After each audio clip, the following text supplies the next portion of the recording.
നമസ്കാരം. ഇൻസൈഡിലേക്ക് സ്വാഗതം. Israel Hamas യുദ്ധം പര്യവസാനത്തിലേക്ക് കടക്കുന്നു. എങ്ങനെ അവസാനിക്കുന്നു എന്ന് ചോദിച്ചാൽ ഈ യുദ്ധത്തിലേക്ക് നേരിട്ടിറങ്ങുകയാണ് അമേരിക്ക. അമേരിക്ക ഇറങ്ങി നിമിഷ നേരം കൊണ്ട് യുദ്ധം അവസാനിപ്പിക്കാനുള്ള എല്ലാ നീക്കങ്ങളും തുടങ്ങിവെച്ചു. അതിനുള്ള ശവക്കുഴി തോണ്ടിയത് ഹമാസ് തന്നെ നേരിട്ട്. തങ്ങൾ ചെയ്തു പോയത് വലിയൊരു അപരാധമാണ്, തെറ്റാണെന്നുള്ള തിരിച്ചറിവാണ് നിലവിൽ ഹമാസിലെ പ്രമുഖ നേതാക്കൾക്കടക്കമുണ്ടായിരിക്കുന്നത്. ഇസ്രയേൽ ഇനി നരനായാട്ട് ആരംഭിക്കാൻ പോകുന്നുവെന്ന സൂചന നെതന്യാഹുവിന്റെ ഭാഗത്തു നിന്നും ഉണ്ടായിരിക്കുന്നു.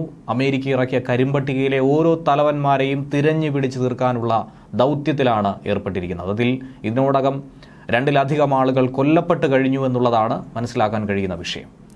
ഹമാസ് ഭീകര സംഘടനകളുടെ നേതാക്കൾക്കെതിരെ അമേരിക്ക തീവ്രവാദ കുറ്റങ്ങളുടെ ഒരു വലിയ നിര തന്നെ ചുമത്തിയിരിക്കുകയാണ്. അമേരിക്കൻ നീതിന്യായ വകുപ്പാണ് ഈ തീരുമാനത്തിലേക്ക് കടന്നത്. നേരത്തെ സൂചനകൾ മാത്രമായിരുന്നു ഉണ്ടായത്, പക്ഷേ ഇപ്പോൾ കൃത്യമായ ധാരണകൾ ഉണ്ടായിരിക്കുന്നു. ഈ വർഷം ഫെബ്രുവരി 1-ാം തീയതി ഫെഡറൽ കോടതി ഹമാസ് നേതാക്കൾക്കെതിരെ എടുത്ത നടപടിയുടെ രേഖകൾ കഴിഞ്ഞ ദിവസം പുറത്തു വന്നിരുന്നു. ടെഹ്റാനിൽ ഹമാസിന്റെ തലവനായിട്ടുള്ള യഹ്യ സിൻവർ, കൊല്ലപ്പെട്ട നേതാവായ ഇസ്മായിൽ ഹനിയ ഉൾപ്പെടെയുള്ള 6 പേർക്കെതിരെയാണ് ചാർജ് ഷീറ്റിൽ ഗുരുതരമായ കുറ്റം ചുമത്തിയിരിക്കുന്നത്. കുറച്ചുകൂടി വിശദമായി പറയുകയാണെങ്കിൽ, ഡ്രോൺ ആക്രമണത്തിൽ കൊല ചെയ്യപ്പെട്ട ഇസ്മായിൽ ഹനിയ, ഗാസയിലെ വിവിധ ആക്രമണത്തിൽ കൊല്ലപ്പെട്ടുവെന്ന് ഇസ്രയേൽ തന്നെ ചൂണ്ടിക്കാണിക്കുന്ന മുഹമ്മദ് ദെയ്സ്, മർവാൻ ഈസ എന്നിവർക്ക് പുറമെ ഹമാസിന്റെ നേതൃത്വം ഇപ്പോഴും കൈയാളുന്ന യഹ്യ സിൻവർ, ഖാലിദ് മിഷൽ, ലബനനിലെ നേതാവ് അലി ബറക്ക എന്നിവർക്കെതിരെയാണ് ഒക്ടോബർ 7-ാം തീയതി ആക്രമണം നടത്തിയതിന്റെ പേരിലുള്ള കുറ്റം ചുമത്തിയിരിക്കുന്നത്. അതിൽ 3 പേർ ഇതിനോടകം തന്നെ മരണപ്പെട്ടിരിക്കുന്നു, കൊല ചെയ്യപ്പെട്ടിരിക്കുന്നു. ബാക്കിയുള്ള 3 പേരും നിമിഷങ്ങൾക്കുള്ളിൽ തന്നെ ഇല്ലാതാകുമെന്ന സൂചനയാണ് ഇതിലൂടെ നൽകുന്നത്. അതിൽ ഏറ്റവും പ്രധാനപ്പെട്ട തലയായി നോക്കിക്കാണുന്നതാണ് യഹ്യ സിൻവർ. ഇപ്പോഴും ഹമാസ് എന്ന ഭീകര സംഘടനയെ നിയന്ത്രിക്കുന്നത് ഇയാളാണെന്നുള്ള കാര്യത്തിൽ ഒരു സംശയവും അമേരിക്കയ്ക്കും ഇസ്രയേലിനുമില്ല. തീവ്രവാദ പ്രവർത്തനങ്ങൾക്ക് പിന്തുണ നൽകുന്നത് ഉൾപ്പെടെയുള്ള ഗുരുതര ആരോപണങ്ങളാണ് ഇവർക്കെതിരെ അമേരിക്ക ചുമത്തിയിരിക്കുന്നത്. അമേരിക്കയുടെ രീതി അനുസരിച്ച് നിമിഷ നേരം കൊണ്ട് ഞൊടിയുടയിൽ തന്നെ ഇത് പൂർത്തീകരിക്കുന്ന ദൗത്യമാണ് അവരുടെ പക്കലുള്ളത്. CIA അടക്കം അവരുടെ പ്രധാനപ്പെട്ട കമാൻഡോ ഏജൻസികൾ ഈ വിഷയത്തിലേക്ക് ഇറങ്ങാനായി പോകുന്നുവെന്ന സൂചനയും ഇതോടൊപ്പം ലഭിക്കുന്നുണ്ട്. IDF-നും അതുപോലെ മൊസാദിനും കൃത്യമായ സഹായവും ആയുധ സഹകരണവും അവർ നൽകാനുള്ള സാധ്യതയും വളരെ കൂടുതലാണ്. ഹമാസ് നേതാക്കളെ അറസ്റ്റ് ചെയ്യുന്നതിനുള്ള അപേക്ഷയും ഇതോടൊപ്പം തന്നെ ഉണ്ടായിരുന്നു. പുതിയ വെടിനിർത്തൽ ചർച്ചകൾക്ക് അവസാനവട്ട നീക്കങ്ങൾ നടക്കുന്നതിനിടയിലാണ് അമേരിക്കയുടെ തന്നെ മധ്യസ്ഥ നീക്കങ്ങളെ സംശയത്തിന്റെ മുനയിലാക്കുന്ന പുതിയ ഒരു ദൗത്യം ഇപ്പോഴുണ്ടായിരിക്കുന്നത്. ഇനി അമേരിക്ക മധ്യസ്ഥതയുടെ വക്കിലല്ല, പകരം തിരിച്ചടിയുടെ നീക്കത്തിലൂടെ കടന്നു പോകുന്നുവെന്നാണ് ഇതിലൂടെ മനസ്സിലാക്കേണ്ടത്. കഴിഞ്ഞ ഫെബ്രുവരിയിൽ തന്നെ കുറ്റം ചുമത്തിയെങ്കിലും ഹനിയെ ജീവനോടെ പിടിക്കണമെന്ന ലക്ഷ്യം അവർക്കുണ്ടായിരുന്നു. അതുകൊണ്ടാണ് ഇതുവരെയും ഈ റിപ്പോർട്ട് പുറത്തുവിടാതെ വൈകിപ്പിച്ചതായി റോയിറ്റേഴ്സ് അടക്കം റിപ്പോർട്ട് ചെയ്യുന്നത്. ഹനിയ കൊല്ലപ്പെട്ടതോടെ ഈ റിപ്പോർട്ട് പുറത്തുവിടാൻ അവർ തയ്യാറാവുകയായിരുന്നു. ഇതോടൊപ്പം ഹമാസിനെ ഭീകര സംഘടനയെന്ന് വിശേഷിപ്പിച്ചുകൊണ്ട് American vice president Kamala Harris കൂടി രംഗത്ത് വന്നപ്പോൾ കാര്യങ്ങൾ കുറച്ചുകൂടി വ്യക്തമായിരിക്കുന്നു, ഏറെക്കുറെ വ്യക്തത വന്നിരിക്കുന്നു. ഹമാസ് ബന്ദിയാക്കിയ അമേരിക്കൻ പൗരൻ ഹെർഷ് ഗോൾഡ്ബർഗ് പോളിന്റെ മൃതദേഹം റഫയിലെ ടണലിൽ കണ്ടെത്തി. അതിന് തൊട്ടു പിന്നാലെയാണ് വാർത്താക്കുറിപ്പ് പുറത്തിറക്കി കമലാ ഹാരിസ് ഹമാസിനെ അതിരൂക്ഷമായ ഭാഷയിൽ വിമർശിച്ചത്. അവരെ ഭീകര സംഘടന എന്ന് പറയാൻ ഒരു വിമുഖതയും കമലാ ഹാരിസ് കാട്ടിയില്ല. ഹമാസ് തുടരുന്ന ക്രൂരതയെ അങ്ങേയറ്റം കടുത്ത ഭാഷയിലാണ് താൻ അപലപിക്കുന്നതായി അവർ ചൂണ്ടിക്കാട്ടിയത്. ലോകം മുഴുവൻ ഹമാസിന്റെ നടപടിയിൽ അപലപിക്കേണ്ട ഒരു സാഹചര്യമാണ് ഉണ്ടായിരിക്കുന്നത്. 1200-ലധികം പേരെ കൂട്ടക്കൊല ചെയ്തതിലൂടെയും ആളുകളെ ലൈംഗിക അതിക്രമത്തിന് ഇരയാക്കിയതിലൂടെയും ബന്ദികളാക്കിയതിലൂടെയും ഹമാസിന്റെ ക്രൂരത വ്യക്തമായി തന്നെ മനസ്സിലാക്കാൻ കഴിയുന്നു.